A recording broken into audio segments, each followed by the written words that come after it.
These ancient walls carry the weight of forgotten kingdoms, their surfaces etched with stories of power, desire, and rituals lost to time. In the depths below, dungeons swallow light and memory alike, leaving only a chill that lingers long after the last prisoner was taken. Edinburgh's vaults hold shadows that move with a will of their own, captured in fleeting photographs yet never fully explained. At Malbork Castle, a hidden chamber sealed for more than 7 centuries waits like a locked thought history never dared to finish. Across Europe, these fortresses stand as archives of the uncanny, monuments where legend and reality entwine in unsettling harmony. Every stone corridor, every quiet battlement preserves echoes of those who walked before and those who never left.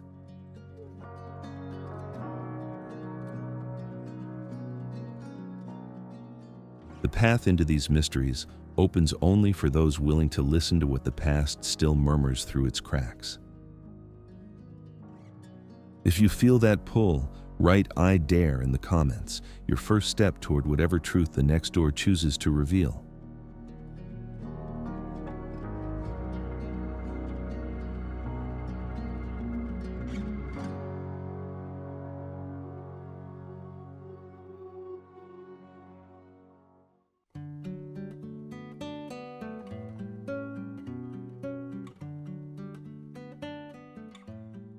Château de Chambord, France.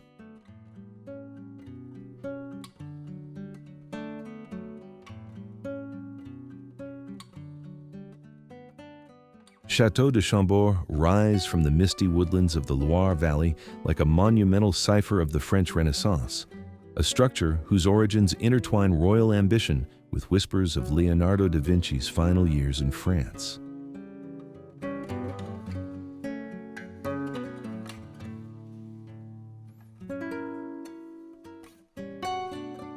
At its heart stands the chateau's most enigmatic feature, a dual spiral staircase, 2 ascending paths coiling around one another without ever intersecting, a symbolic play of visibility and concealment that suited a court obsessed with strategy, prestige, and discretion.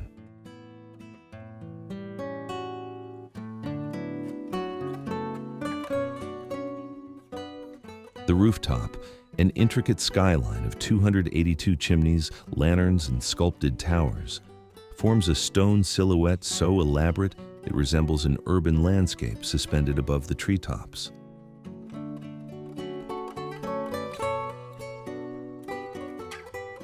Encircled by forests once used as royal hunting grounds, the chateau stands at the meeting point of architecture, landscape, and coded symbolism, its proportions, motifs, and alignments still fueling debate among historians.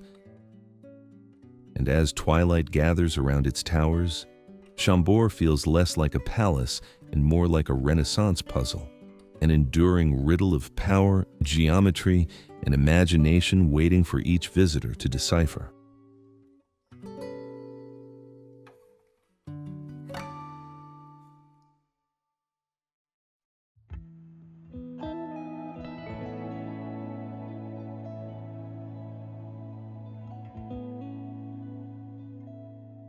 Alcázar of Segovia, Spain.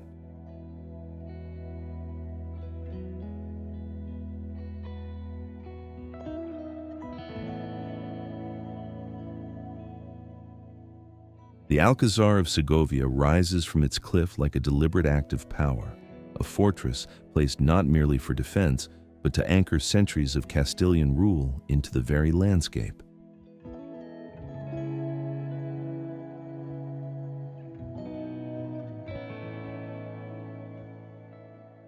Its earliest foundations trace back to an Iberian fort, later reshaped by Romans, Moors, and medieval kings, each era adding new stone, new purpose, and new layers of meaning.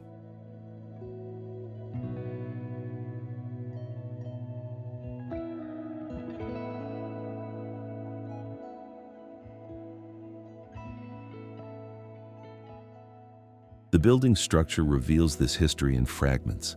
Slate spires recalling Central Europe, Gothic walls forged for siege, and mutajar ceilings whose geometry hints at a world of hidden mathematics and symbolism.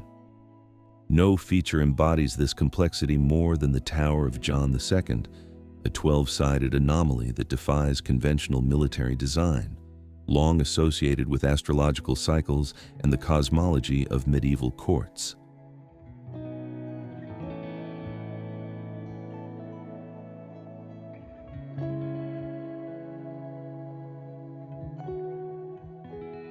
Here, in 1474, Isabella's proclamation altered the fate of a kingdom, turning these chambers into the birthplace of Spain's unification and future empire.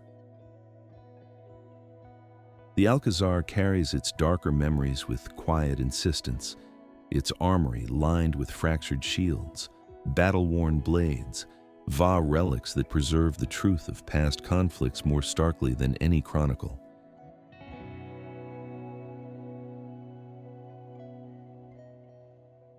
And when the crowds disappear, the fortress seems to awaken, the vast Castilian plateau around it mirroring its solemn grandeur as its stone corridors whisper the unfinished histories that still linger in the dark.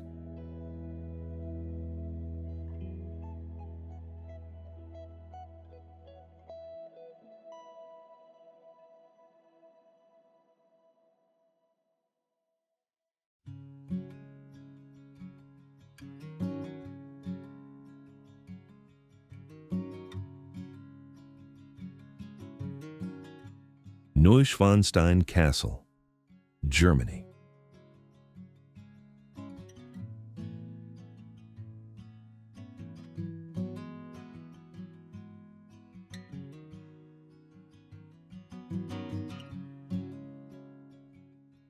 Neuschwanstein rises above the Bavarian landscape like a monumental statement of ambition, its silhouette carved sharply against the mountains as though it belongs more to legend than to the 19th century.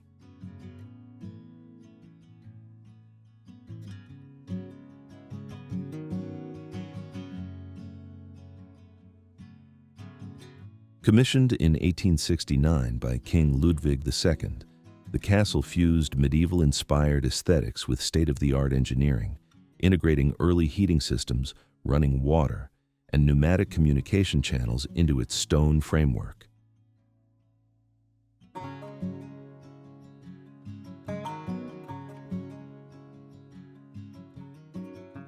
Ludwig poured vast sums, 6.2 million gold marks, equivalent to hundreds of millions today, into realizing a structure that mirrored the heroic myths and operatic sagas he admired.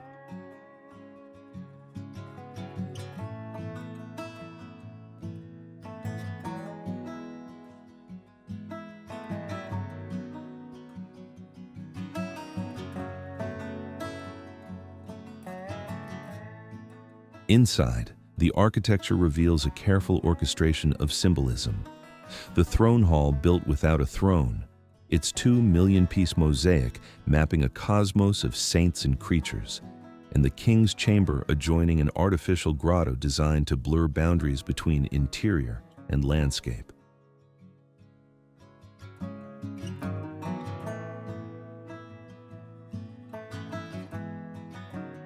Despite this immersion in grandeur, the king stayed here only briefly, 11 nights, before his sudden and unresolved death at Lake Starnberg.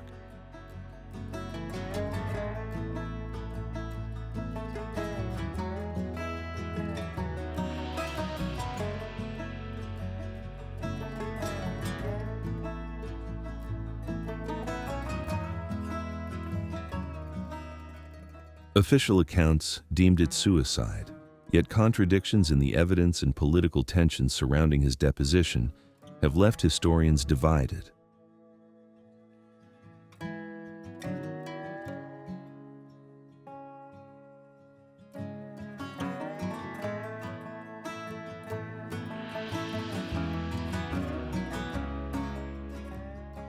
Externally, Neuschwanstein's pale limestone facade was treated to evoke the gleaming strongholds of medieval knights. a deliberate contrast to the increasingly fragile state of Ludwig's reign.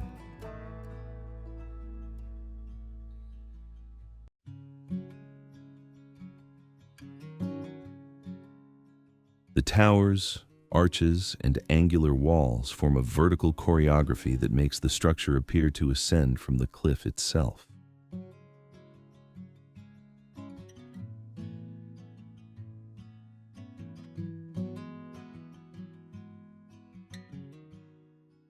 Such stylistic choices reflect not only artistic taste, but also the king's desire to construct a personal mythology, one in which the past could be reshaped to his vision.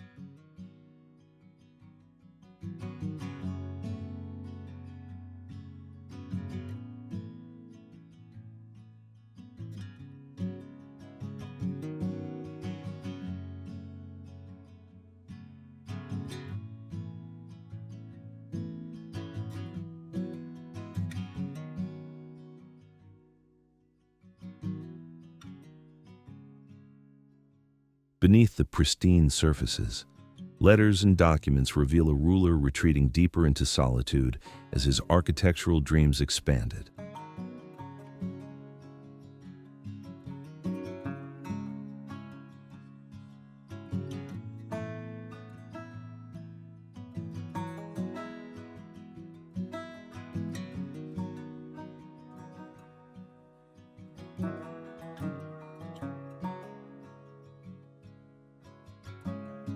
The castle, conceived as a neo-medieval revival, remained incomplete, with only a small fraction of its planned rooms ever reaching their intended form.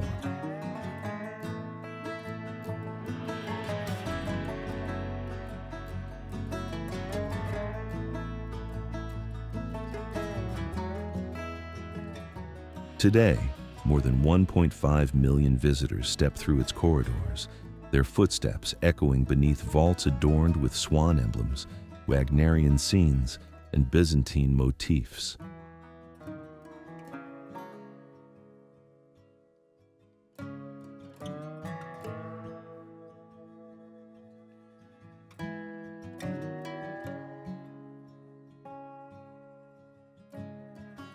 Neuschwanstein ultimately stands as a fusion of artistry and enigma, a fortress where architectural brilliance, royal isolation, and unanswered questions converge in the shadow of the Alps.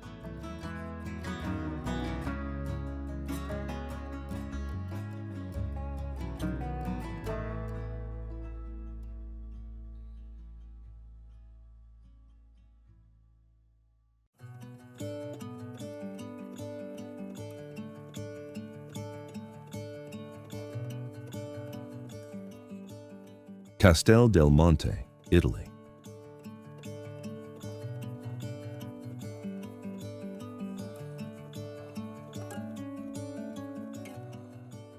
Castel del Monte crowns the Apulian landscape like an enigmatic stone theorem, a 13th century construction where geometry and imperial ambition merge with uncommon precision.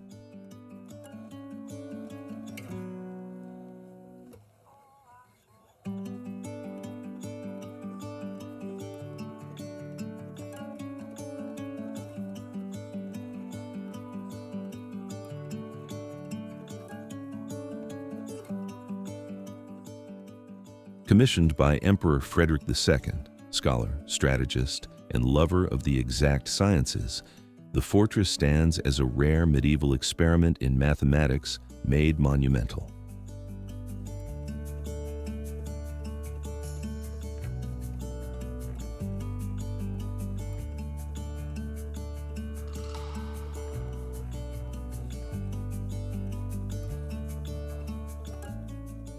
Its octagonal plan follows harmonic proportions reminiscent of the golden ratio, with each facade positioned so that solstice sunlight enters the castle in a choreography that seems almost astronomical in intent.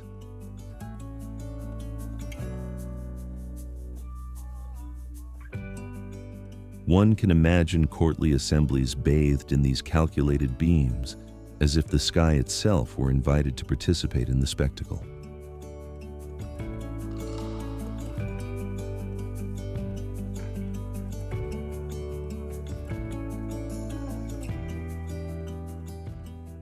Yet, its most astonishing innovation lies hidden below. An engineered water system built with Roman herringbone masonry, perfectly sealed against time and seepage, revealing a sophistication that continues to puzzle historians and architects alike.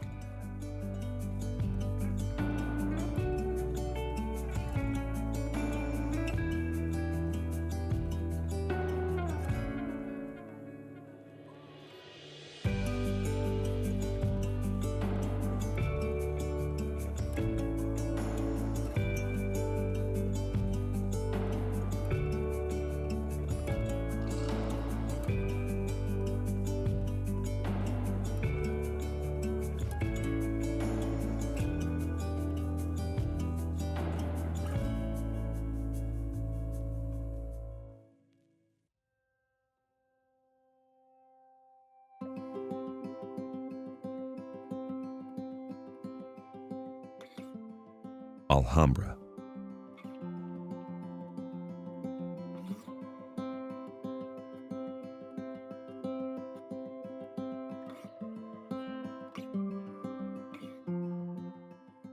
The Alhambra emerges from the red hills of Granada, like a vision shaped by intellect and empire, its silhouette revealing a world where geometry, faith, and power once converged.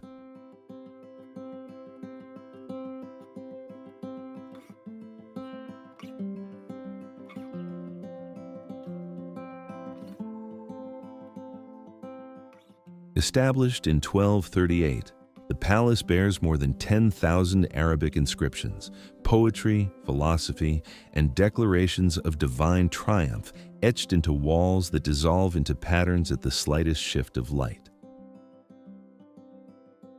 In the Court of the Lions, 12 marble figures stand around a fountain fed by a hydraulic system so advanced it confounds modern engineers, evidence of an Islamic scientific tradition centuries ahead of its time.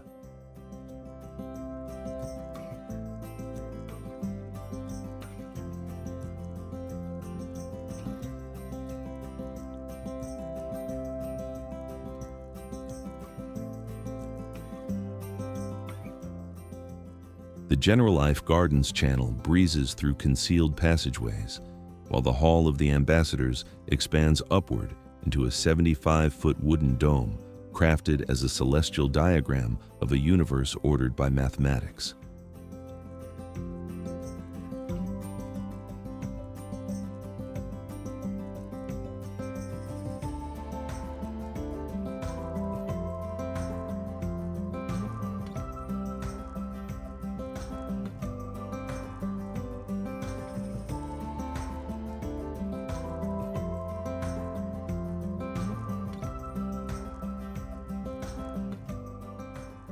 After the Catholic monarchs claimed the palace, much of its original ornamentation was buried beneath layers of whitewash, marking a cultural rupture still felt in the surviving fragments of Nasrid art.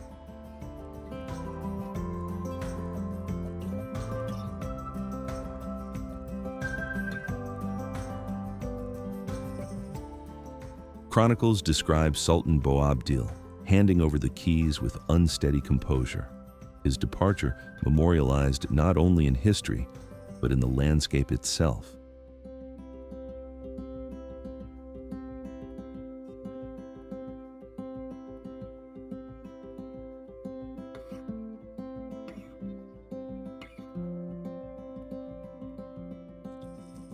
His mother's cutting words, sharper than any sword, remain one of the most haunting echoes of the Reconquista.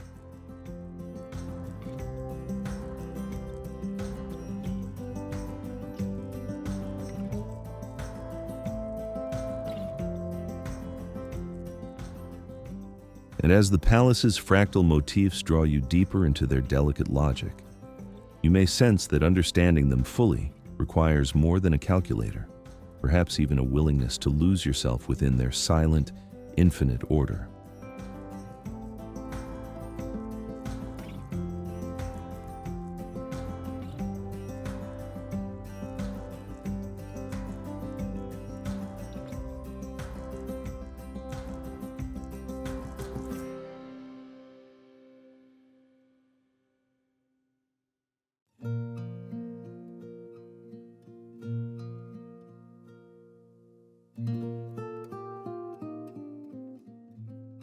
Prague Castle, Czech Republic.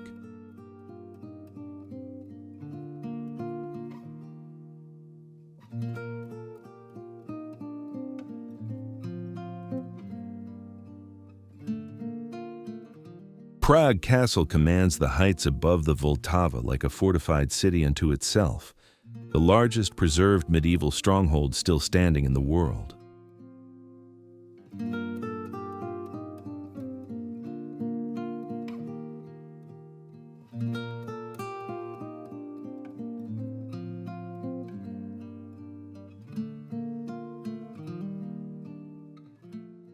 Spread across more than 70,000 square meters, its courtyards and palaces have sheltered Bohemian monarchs, Habsburg emperors, and according to old tales, the alchemists who once sought to transform metal into gold.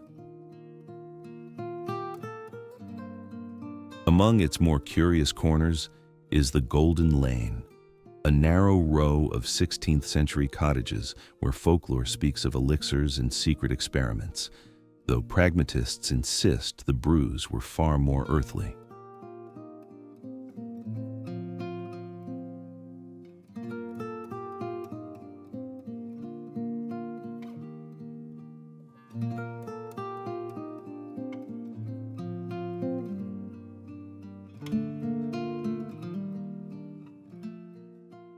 Within nearby St. Vitus Cathedral rest the Bohemian crown jewels, sealed behind 7 locks and guarded by a curse whispered through generations.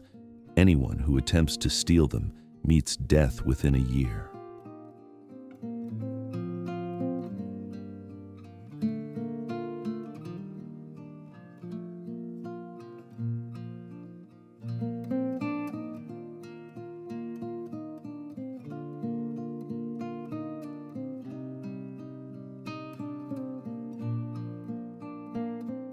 History records a chilling example.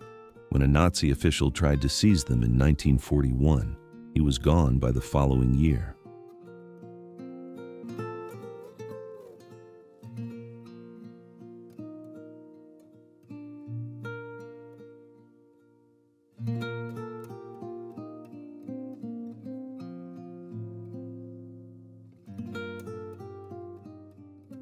Elsewhere in the complex stands the notorious defenestration window, the site where enraged Protestants cast Catholic envoys into the air in 1618. They survived the fall, landing in a heap of refuse that became part of Prague's strangest historical chapter.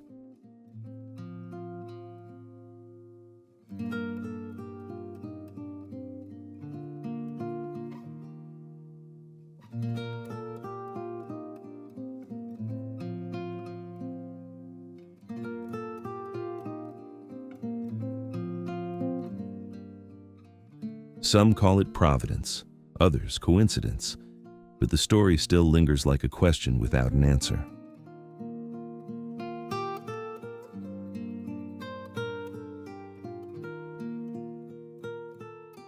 And as for the jewel curse, would you risk stepping into a legend that has never once been disproven?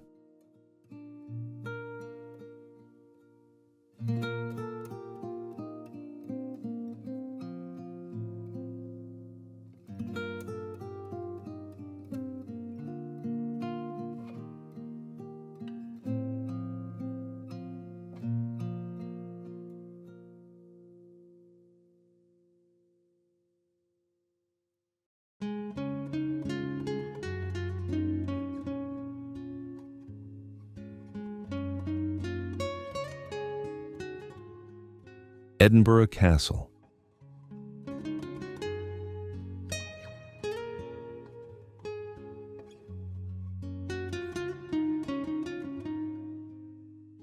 Edinburgh Castle crowns the skyline of Scotland's capital like a fortress carved from the very bones of an ancient volcano.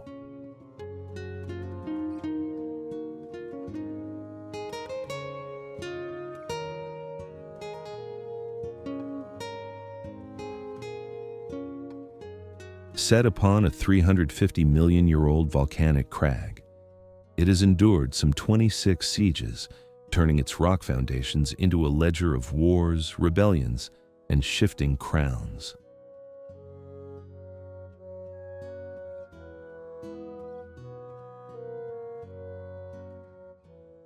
Within its walls, the honors of Scotland, the nation's crown jewels, were concealed for more than a century, hidden from English forces determined to extinguish their symbolic power.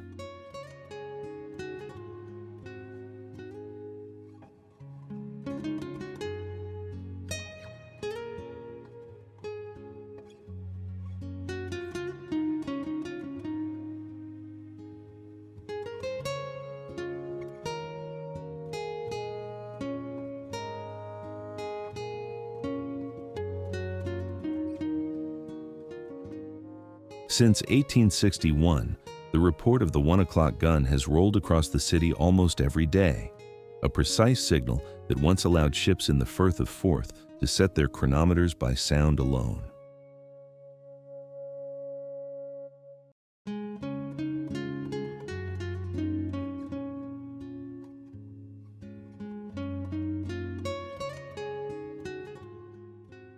The legendary Stone of Destiny, central to Scottish coronations, spent years here after being dramatically removed by students in 1950 and ceremonially returned in 1996, its journey now woven into the castle's modern mythology.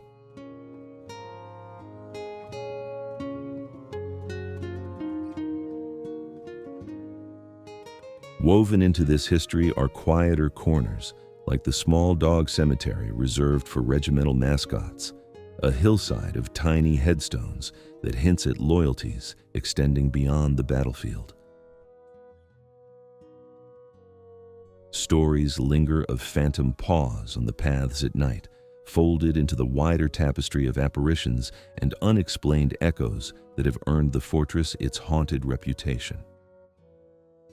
Architecturally, the site is a layered palimpsest, medieval curtain walls, artillery batteries, and barracks rising one above another, each era reinforcing the volcanic rock in its own style.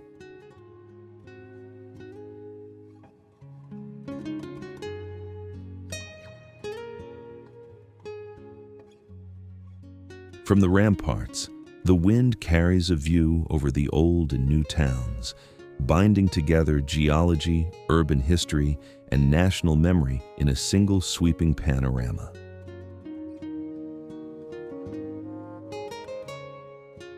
Stand here as dusk gathers, and it is easy to imagine this ancient stronghold resisting not only the armies of the past, but almost any siege the imagination can conjure.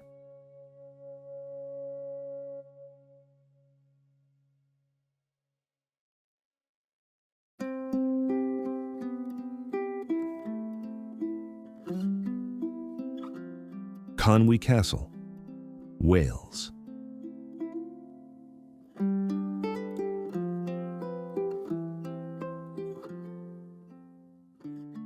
Conwy Castle does not announce itself.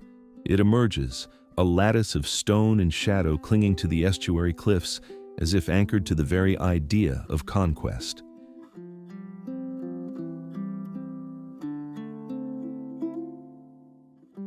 The geometry arrives first. Towers arranged like fixed points in a defensive theorem, walls thick enough that even cannon fire once became mere vibration. History follows close behind, threading through the masonry, the rapid construction of 1283 to 1287. Edward I's determination pressed into every angle, every vantage.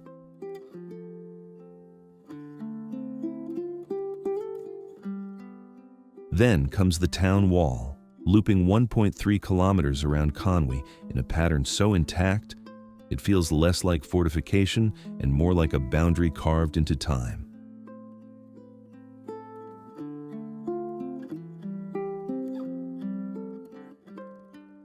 From high atop the King's Tower, landscape and structure fold together, mountains, tide, stone, revealing a fortress designed to command not only enemies, but the horizon itself.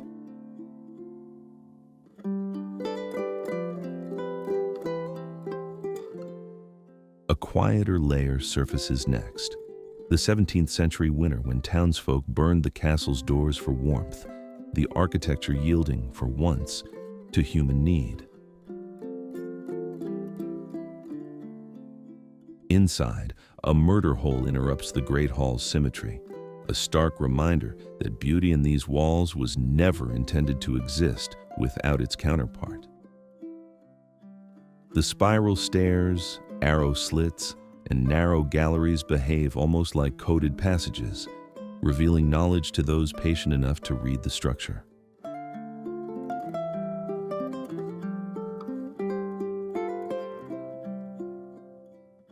Outside, the wind shapes the cliffs the way battles once shaped the castle, slowly, relentlessly, leaving behind a texture both harsh and inevitable.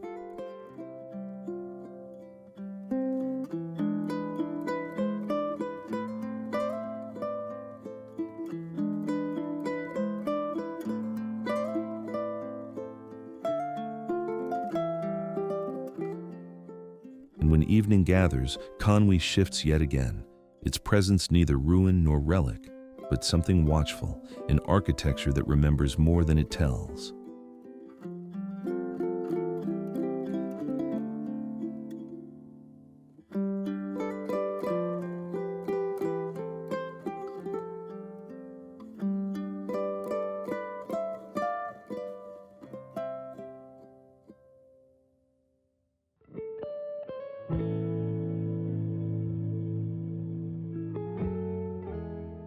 Hoch Osterwitz Castle, Austria.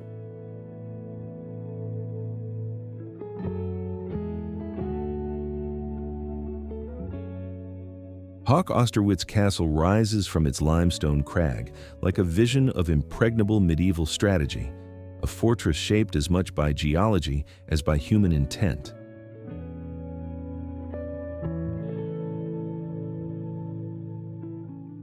The ascent to its summit winds through 14 defensive gates, each engineered with ruthless precision, spiked obstacles, boiling cauldrons, and an iron door so heavy it could halt an army's momentum in an instant.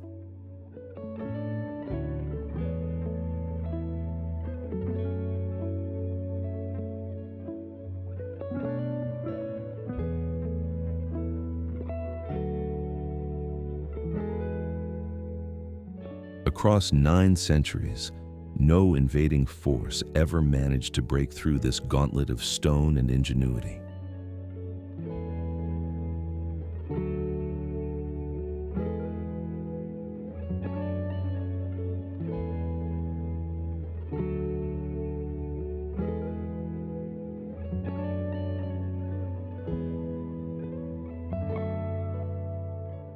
Within the Knight's Hall rests a monumental 7-foot sword, its supposed dragon-slaying history preserved more in legend than in fact, yet no less captivating for it.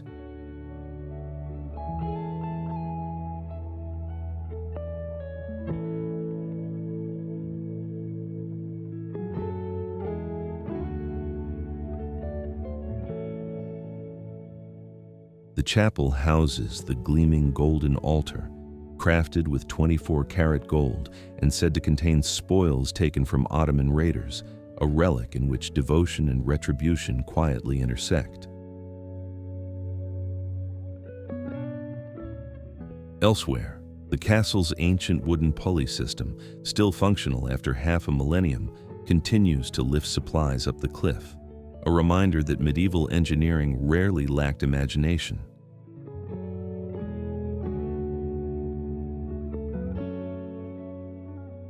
Its creaking timbers feel like an echo from another age, one that endures because the design was simply too clever to become obsolete.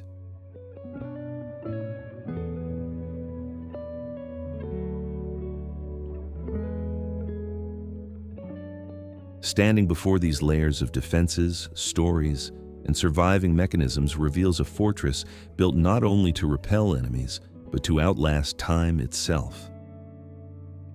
So the question lingers. Among all these devices of ingenuity and intimidation, which medieval trap would unsettle you the most?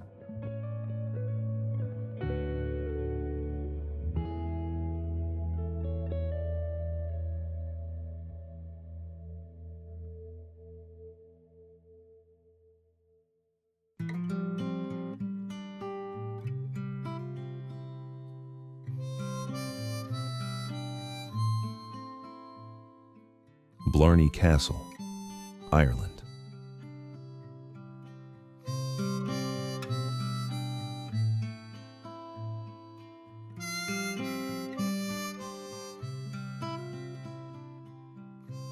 Blarney Castle rises sharply from the emerald Irish landscape, its rough-cut walls hinting at a fortress built to command attention as much as to guard territory.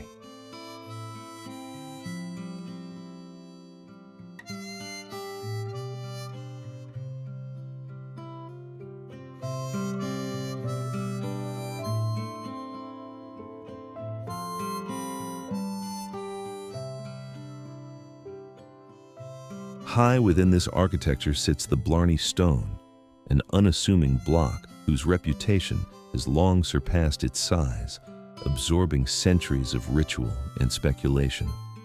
Folklore insists a grateful witch endowed it with eloquence, a story that clings to the ramparts like mist curling around ancient stone.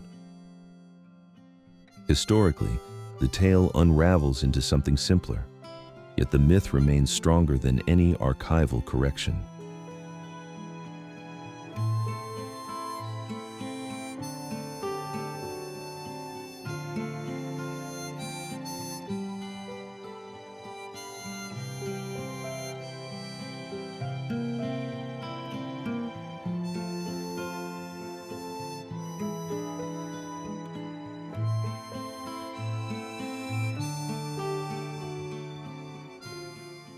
Step beyond the battlements and the mood shifts sharply in the poison garden, where wolfsbane, hemlock, and other deadly botanicals are arranged with uncanny deliberation.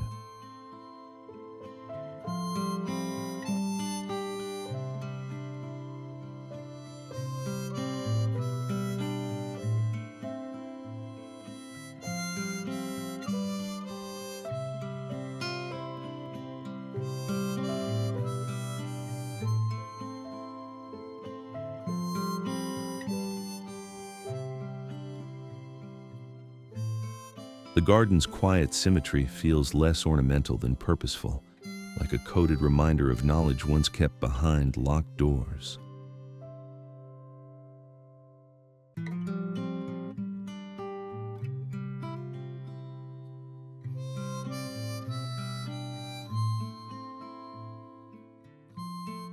Below, the so-called witch's kitchen opens as a low, shadowed chamber, its cold air carrying the weight of every legend assigned to it.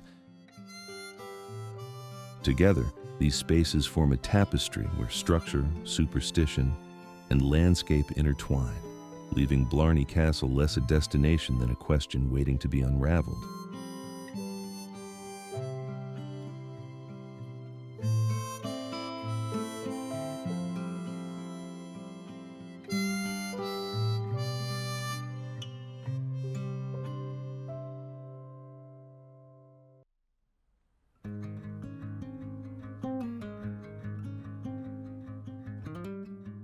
Chillon Castle, Switzerland.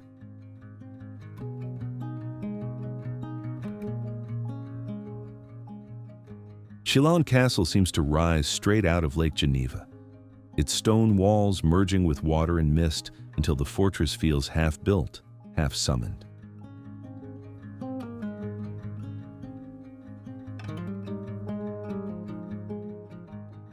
Its most haunting space, the subterranean vaults, still carries the memory of François Bonivard, whose 6 years in chains left carved inscriptions that remain etched into the pillars like suspended breaths of history.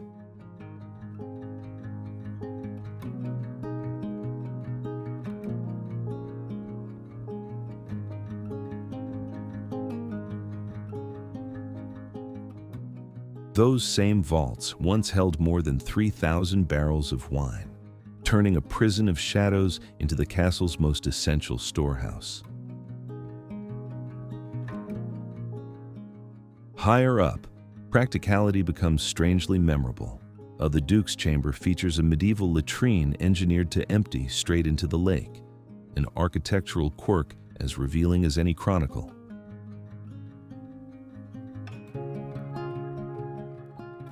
Step into the grand hall, and the structure reveals another secret, its vast wooden ceiling fastened by 4,000 interlocking pegs, a feat of joinery untouched by nails. The closer you look, the more the castle reads like a dialogue between ingenuity and necessity, each room adding a quiet footnote to its centuries of survival. Even the landscape seems complicit, with lake and mountain framing the fortress in a beauty that belies the austerity inside. And as you stand between its stone columns and shifting light, you can't help wondering, would 6 years here feel like torment, or like a story still waiting to claim you?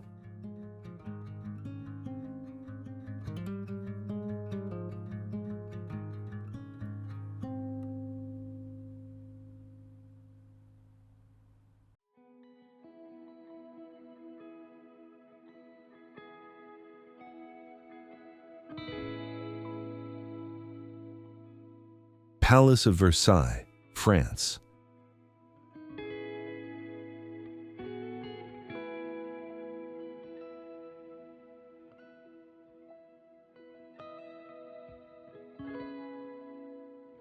Versailles spreads across the plains of Île-de-France like a deliberate proclamation of royal will, its scale so immense it reshaped both landscape and monarchy.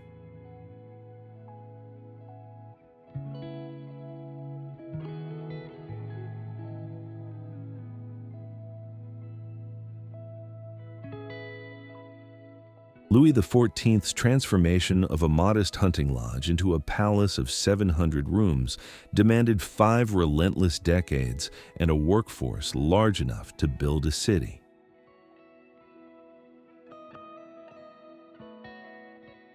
Inside, the Hall of Mirrors turns sunlight into spectacle, its 357 mirrors multiplying every gesture of power into a carefully staged illusion.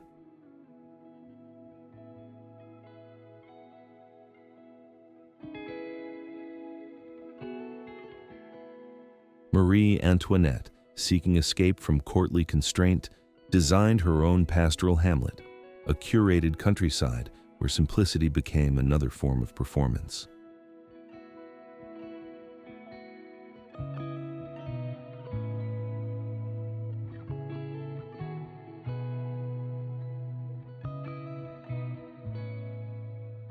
Among Versailles' triumphs, the Royal Opera House stands apart, its wooden structure resonating with the clarity of an instrument, while thousands of candles once set its crystal chandeliers aflame.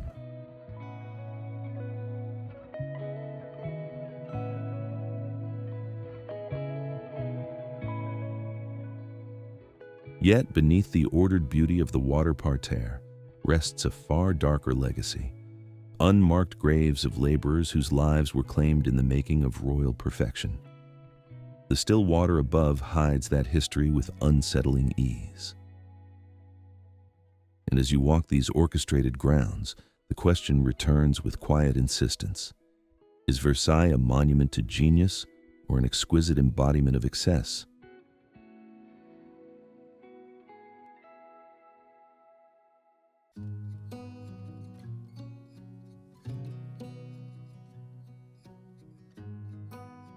Pelish Castle, Romania.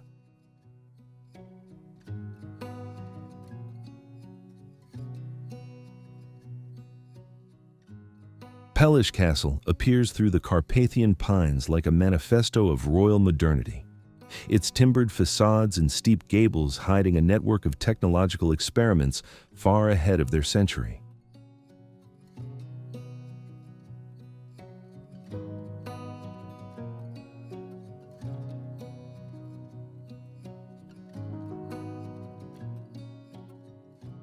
Electricity arrived here in 1883, not as an afterthought, but through a private hydroelectric plant built by King Carol the Fern, bathing the palace's corridors in a glow that seemed almost supernatural to contemporary visitors.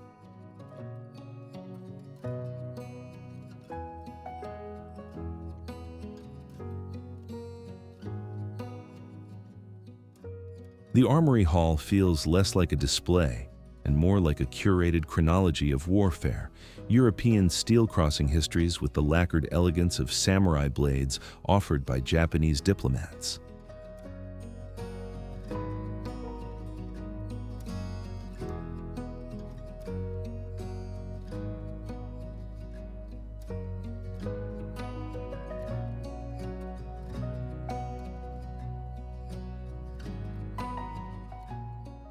In another wing, the music room breathes with shifting light as its rotating stained glass panels tilt and adjust, turning daylight into a controlled architectural element rather than a passive backdrop.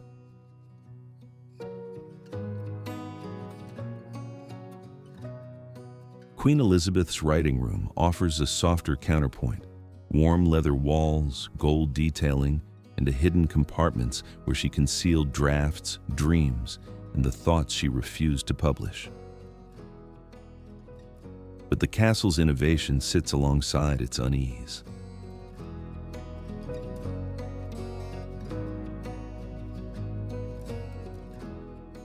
Staff still recount a quiet figure moving through the imperial suite at night, a silhouette believed to be Carol himself, lingering near fuse boxes and electrical panels, as though the system still depends on his vigilance.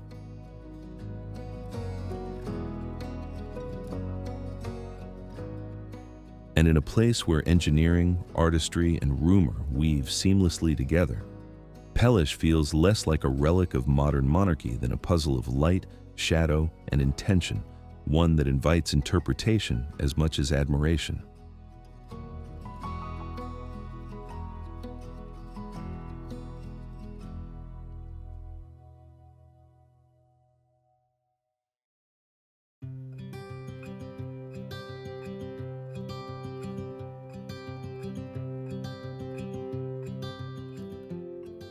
Hohenzollern Castle, Germany.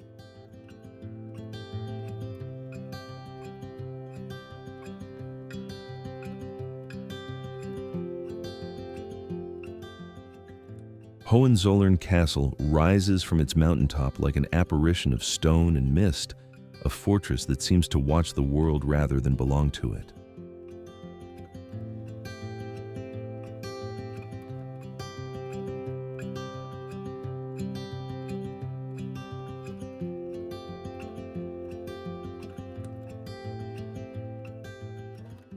At 2,800 feet above the countryside, its walls lean at a deliberate 10-degree angle, an architectural decision that turns the entire structure into a quiet masterclass in medieval seismic engineering.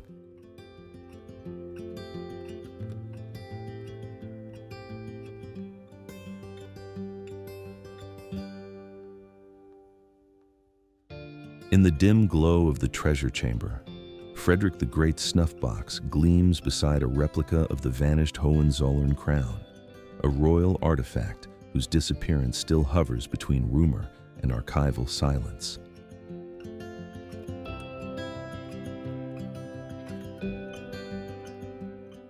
The Count's Hall shifts the mood, offering a sweeping fresco of more than 12 centuries of lineage, a visual genealogy that feels almost overwhelming in its scale.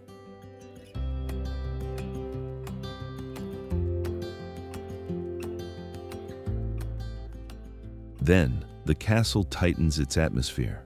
The ghost room waits at the end of a narrow corridor, a space haunted less by story and more by the chilling fact of a maid's fatal fall in 1850.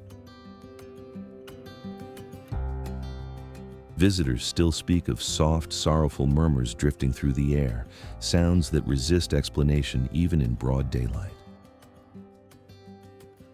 Yet winter softens everything. The old cannon yard transforms into a Christmas market where glühwein steams against the cold and turrets glow under lantern light.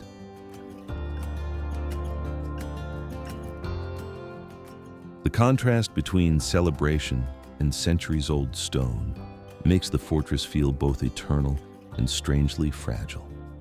And standing beneath those angled walls, the mind wonders not whether they can withstand a quake, but whether their purpose has always been to hold the mountain or to hold the stories that refuse to leave it.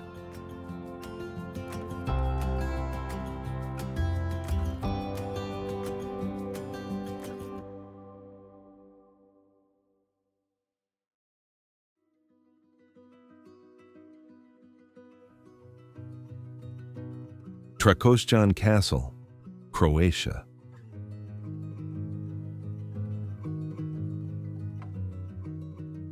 Trakošćan Castle breaks the tree line like a pale Gothic echo, its towers rising from the lake as though the landscape itself were remembering a forgotten century. Rather than a simple 13th century restoration, Count Juraj Drašković's 1853 redesign feels like an act of defiance against grief, stone and timber arranged into a structure that refused to let love vanish. Inside, a wedding gown hangs in the bedchamber, its silk frozen mid-movement, preserving a silence so intimate it feels architectural. The library deepens the stillness with its 1483 sheepskin prayer book, a relic whose delicate script turns the room into a chamber of breath-held history.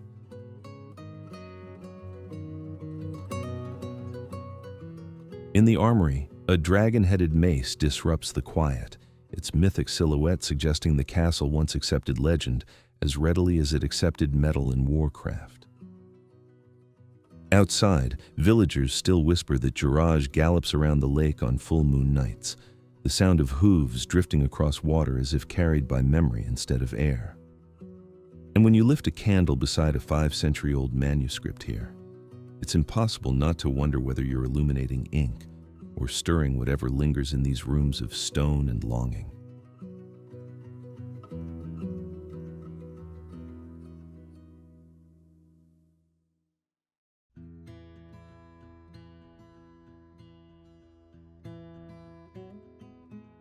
Bojnic Castle, Slovakia.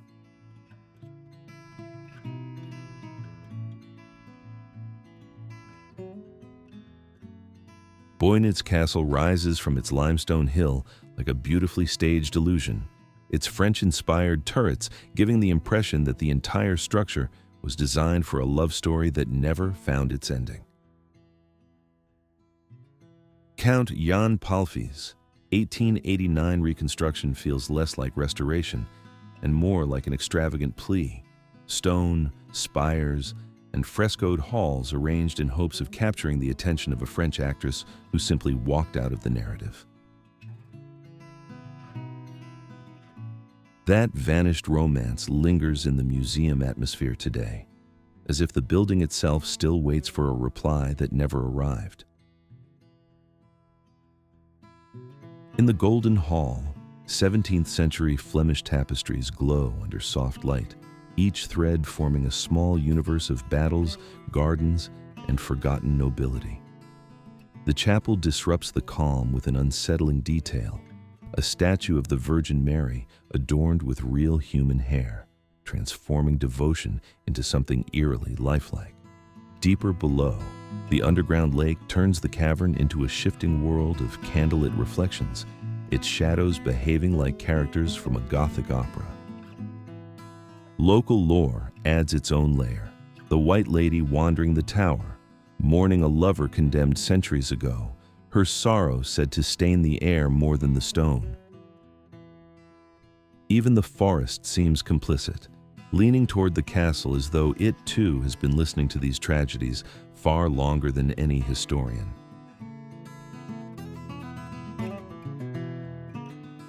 And by the time you step back into the light, the question isn't whether Bojnic is theatrical, but whether any other castle wears its heartbreak with such deliberate, haunting grace.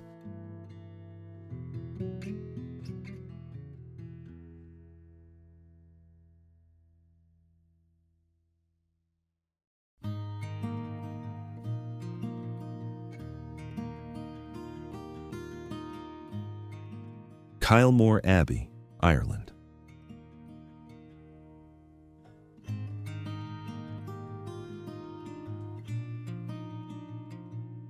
Kylemore Abbey surfaces through the Connemara mist like a memory made solid, its granite facade mirrored in the dark, glassy stillness of Polycapel Lough.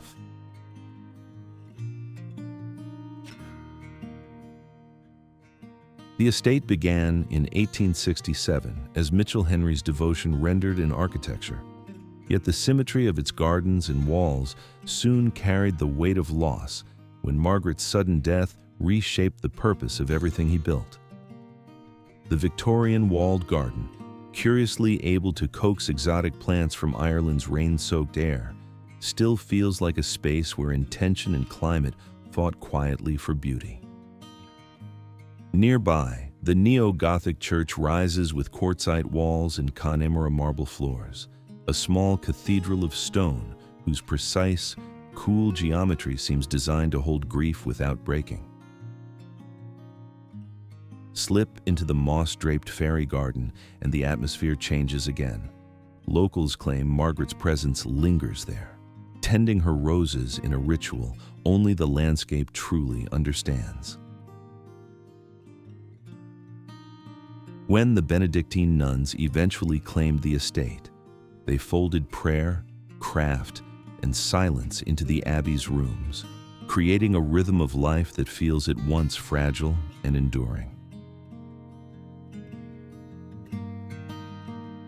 And in the hush of that valley, where architecture, devotion, and rumor coexist, you might wonder whether abbey living is isolation at all, or simply a return to what the world keeps forgetting.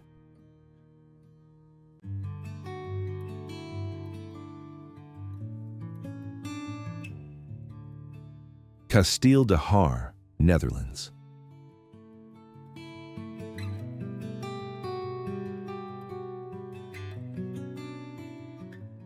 Kasteel de Haar rises out of the Utrecht landscape like a legend that someone decided to architect, its towers and moat arranged with the precision of a story meant to be retold. Long before visitors step inside, the 1892 Rothschild restoration has already blurred the line between medieval memory va aristocratic reinvention, turning a once ruined keep into a 200-room world of orchestrated grandeur. In the armory, the air changes, a hush settling over rows of 16th-century blades while a lone dragon chair injects a hint of mischief into the castle's otherwise solemn pageantry.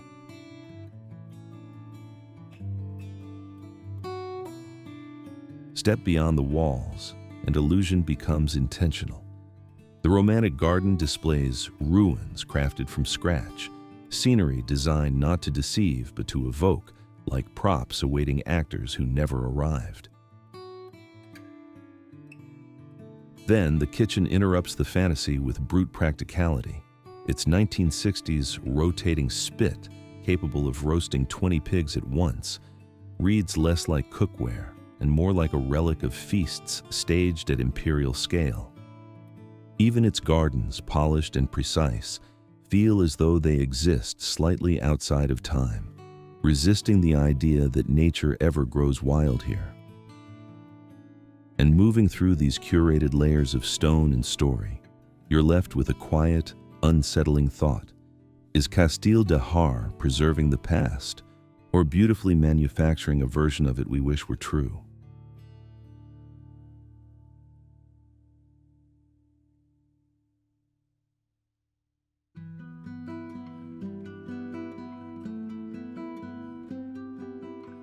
Tintagel Castle, England.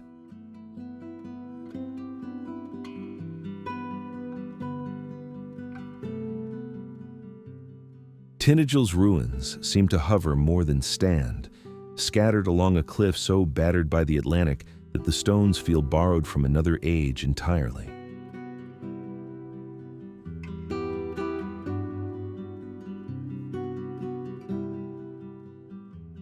From below, the sea pushes into Merlin's cave with the insistence of something trying to enter the story, each wave tracing the cavern like an incantation written in water. Above, the gallows warrior waits, 8 feet of bronze holding the posture of a king unclaimed, a silhouette pulled halfway out of myth. Archaeologists scratch at the Dark Age layers and uncover fragments of a 6th century stronghold, a structure that leans suspiciously close to the kind a legendary ruler might command.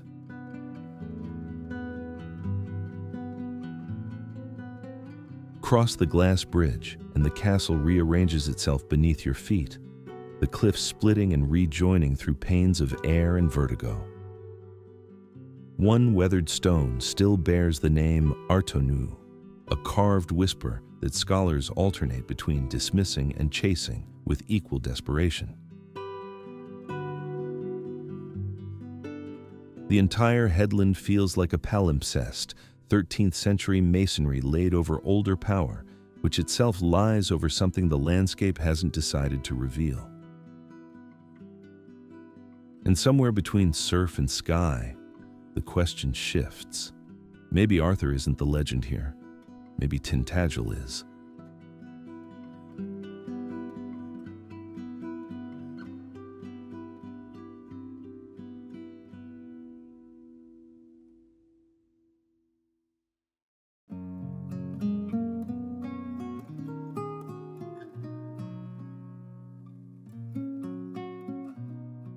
Trakai Island Castle, Lithuania.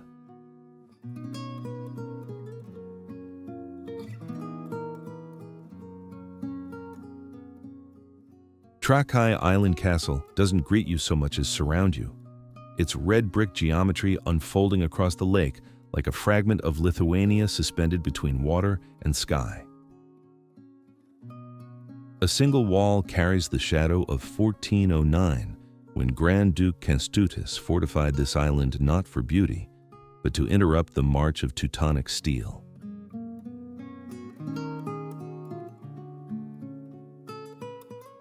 Yet just beside this battlefield of stone stands another inheritance, the Karaim community, anchored here since the 14th century, serving kibbenai that taste like a culture refusing to be erased. Inside the Duke's Hall, the 15th century throne and the golden rose seem less like relics and more like pressure points, objects that hold the castle's authority in place.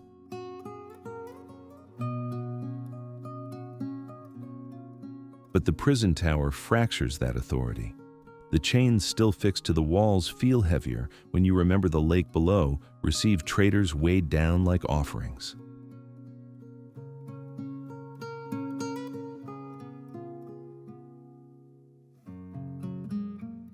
Then, the island shifts again.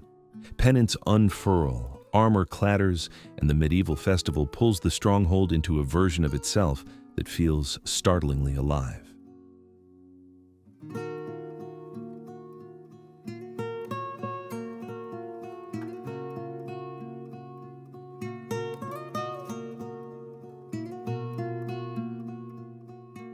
The lake stays quiet through all of it, reflecting battlements with a surface too smooth to trust.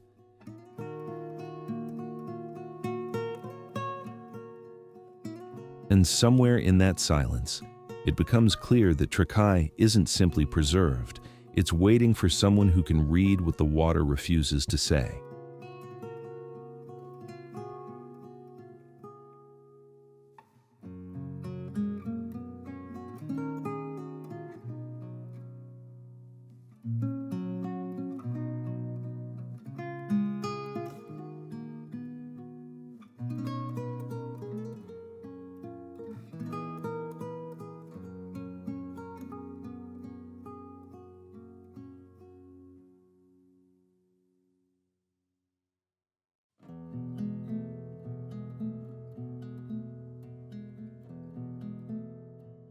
Malbork Castle, Poland.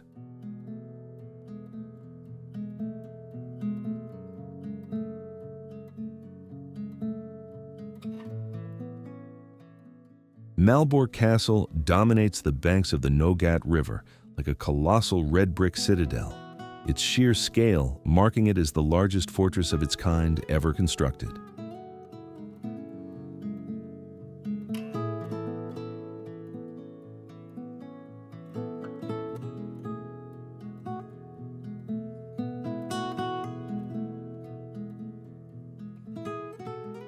Founded in 1274 by the Teutonic Knights, the complex grew into a 52-acre stronghold whose walls, courtyards, and bastions formed a self-contained world of power and ritual.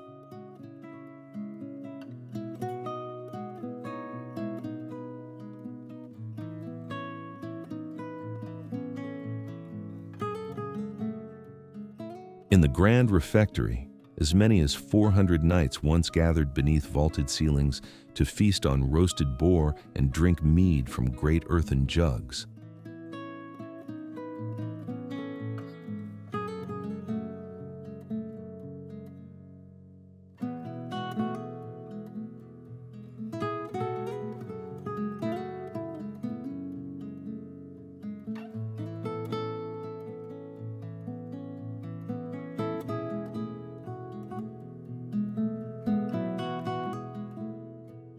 The high castle reveals an unexpected sophistication, boasting a Roman-style hypocaust system that pushed warm air beneath stone floors long before such comforts became common in Europe.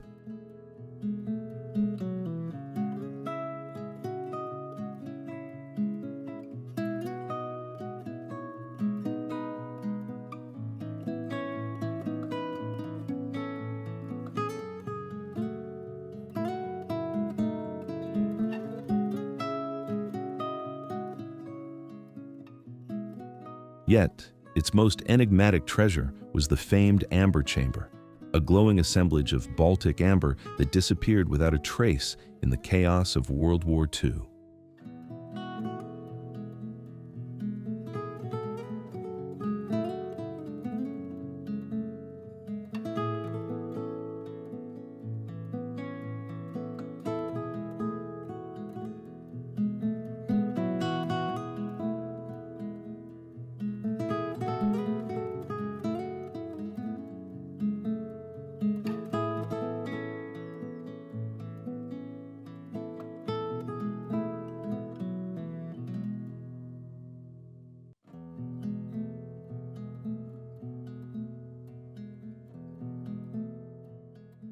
Searchers still comb archives, forests, tunnels, and ruins for clues, though success remains elusive and the chamber's fate grows more mythic with every passing decade.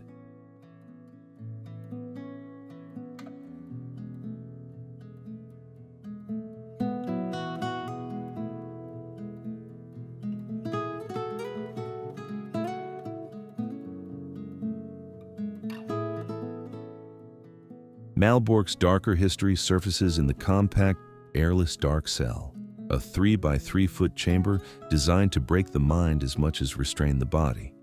Not exactly the castle's most welcoming corner.